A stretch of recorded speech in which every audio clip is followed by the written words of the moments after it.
अस्सलाम वालेकुम dear students, उम्मीद है आप सब खैरियत से हैं। अकाउंटिंग की सीरीज़ का आज हमारा लेक्चर नंबर 9 है और इस लेक्चर में हमने डिस्कस करना है कि ट्रायल बैलेंस को किस तरह बनाया जाता है। प्रीवियस लेक्चर्स में हमने देखा कि जनरल एंट्रीज़ को किस तरह पास किया जाता है, उसके बाद जनरल जनरल के अंदर उनकी रिकॉर्डिंग किस तरह की जाती है। नेक्स्ट हमने देखा कि रिकॉर्डिंग के बाद लेजर अकाउंट में पोस्टिंग किस तरह की जाती है। तो आज जो है उसी सीक्वेंस के साथ हमारा अगला लेक्चर है कि ट्रायल बैलेंस किस तरह बनते हैं। तो ट्रायल बैलेंस होता क्या है, इसको समझने के लिए इस स्लाइड में देखें। It is prepared after laser accounts. ये अमूमन लेजर अकाउंट जब बन जाते हैं, लेजर्स में पोस्टिंग हो जाती है, उसके बाद जो है वो ट्रायल बैलेंस बनाया जाता है। It is not an account. बाज़ लोग इसको अकाउंट तस्वर करते हैं, ये अकाउंट नहीं है, ये जस्ट एक समरी होती है किसकी, लेजर अकाउंट्स की। It checks the mathematical accuracy of ledger accounts. ये लेजर अकाउंट जो बन जाते हैं उनकी मैथमेटिकल एक्यूरेसी को जांचने के लिए, परखने के लिए ये ट्रायल बैलेंस बनाया जाता है। इसी तरह ये आप कह सकते हैं कि इजी मेथड है किसी भी अकाउंट का बैलेंस देखने के लिए। एक शॉर्ट तरीका है कि आप ट्रायल बैलेंस अगर आपके पास बना हुआ है तो आप ट्रायल बैलेंस के ऊपर देखेंगे कि किसी भी अकाउंट का जो बैलेंस है आपके पास कितना मौजूद है, चाहे वो कैपिटल का अकाउंट है, चाहे वो कैश का अकाउंट है। किसी भी अकाउंट का बैलेंस देखने के लिए आप ट्रायल बैलेंस को भी यूज़ कर सकते हैं। एग्जाम्पल सबसे पहले जनरल जनरल की यहाँ पर 3 एंट्रीज़ हैं। कैश अकाउंट डेबिट 1 लाख से, कैपिटल क्रेडिट 1 लाख से और परचेज अकाउंट डेबिट 10,000 से हो रहा है, कैश अकाउंट क्रेडिट 10,000 से है, कैश अकाउंट डेबिट है 8,000 से, सेल्स अकाउंट डेबिट यहाँ पर 8,000 से। इन एंट्रीज़ को समझाने की ज़रूरत नहीं है क्योंकि ऑलरेडी हम आपको बता चुके हैं कि जनरल एंट्रीज़ को किस तरह पास किया जाता है। तो इन एंट्रीज़ की बुनियाद पर जो हमने लेजर अकाउंट बनाए थे, आज हमने उन्हीं लेजर अकाउंट की बुनियाद पर ट्रायल बैलेंस को बनाना सीखना है। तो सबसे पहले इस एग्जांपल की तरफ देखें। यहाँ पर हमारे पास कितने अकाउंट यहाँ पर इन्वॉल्व हो रहे हैं। इसमें कैश अकाउंट है, कैपिटल अकाउंट है, परचेजेस अकाउंट है एंड सेल्स अकाउंट।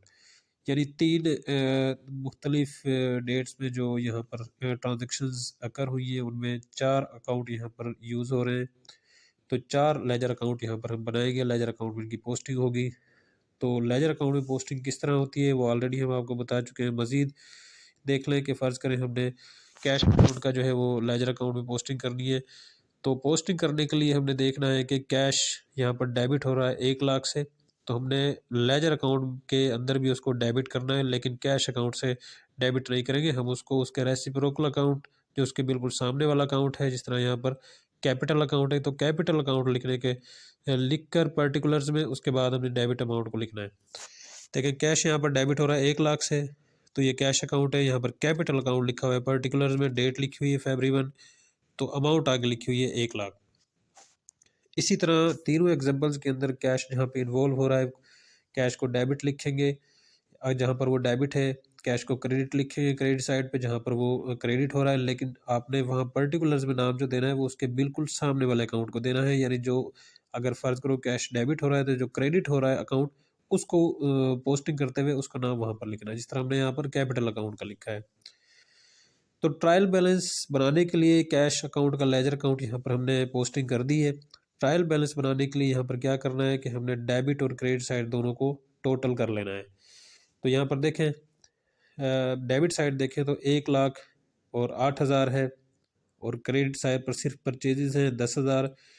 तो जो ज़्यादा साइड हमारे पास डेबिट साइड है, डेबिट साइड का टोटल हम यहाँ पर लिखेंगे 1,08,000। तो क्रेडिट साइड पर भी हमने टोटल 1,08,000 लिखना है, लेकिन 1,08,000 और 10,000 का जो डिफरेंस है 98,000, उसको हमने by balance carry down, CD का मतलब कैरी डाउन होता है, तो उसको 98,000 जो डिफरेंस है वो यहाँ पर हमने क्रेडिट साइड पर लिख दिया।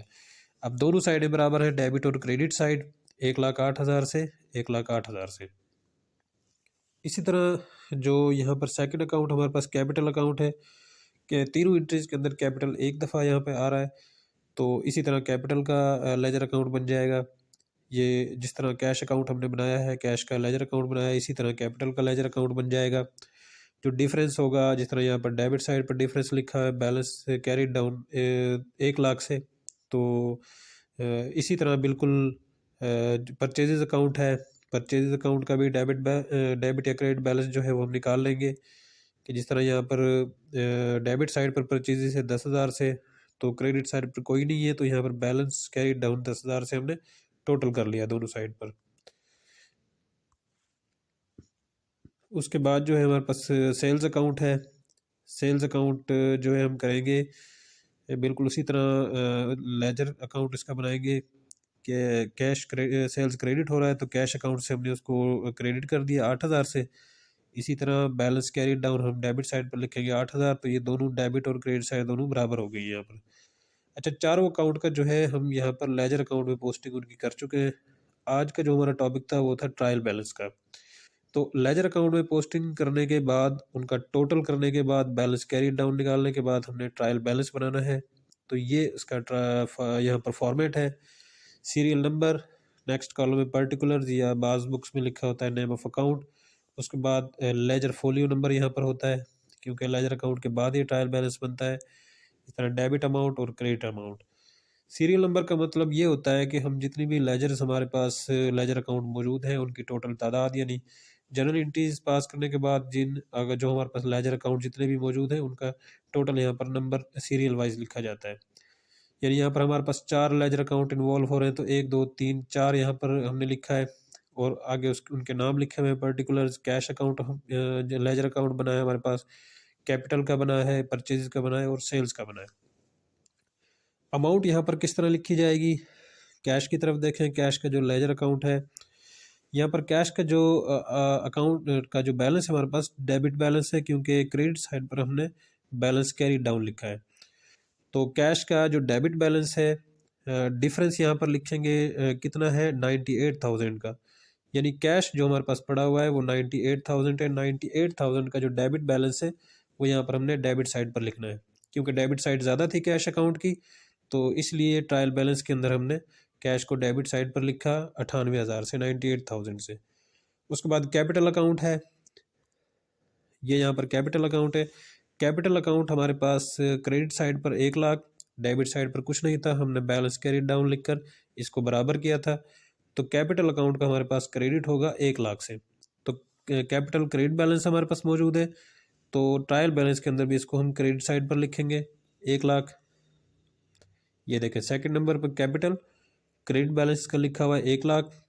नेक्स्ट उसके बाद जो है हमारे पास परचेजेस अकाउंट है। परचेजेस अकाउंट देखें हमारे पास डेबिट साइड पर 10,000 लिखा हुआ है, जबकि क्रेडिट साइड पर कुछ भी नहीं है, तो इसका बैलेंस क्या हुआ, डेबिट बैलेंस हुआ।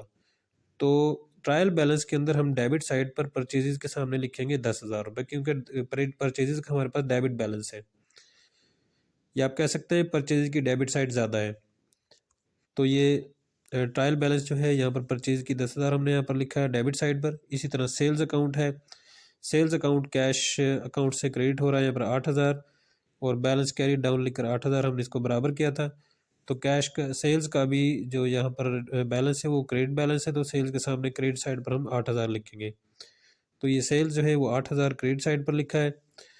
अब उसके बाद हमारे पास किसी किस्म का कोई अकाउंट बाकी नहीं बचता लेजर अकाउंट। तो ट्रायल बैलेंस का अब हम टोटल करेंगे दोनों साइड पर, 98,000 प्लस 10,000 इक्वल टू ये टोटल 1,08,000 बनता है। इस तरह क्रेडिट साइड जो है वो 1,00,000 प्लस 8,000 ये भी 1,08,000 बनता है।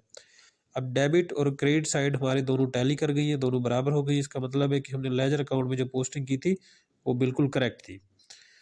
तो ये तरीकाकार था ट्रायल बैलेंस बनाने का।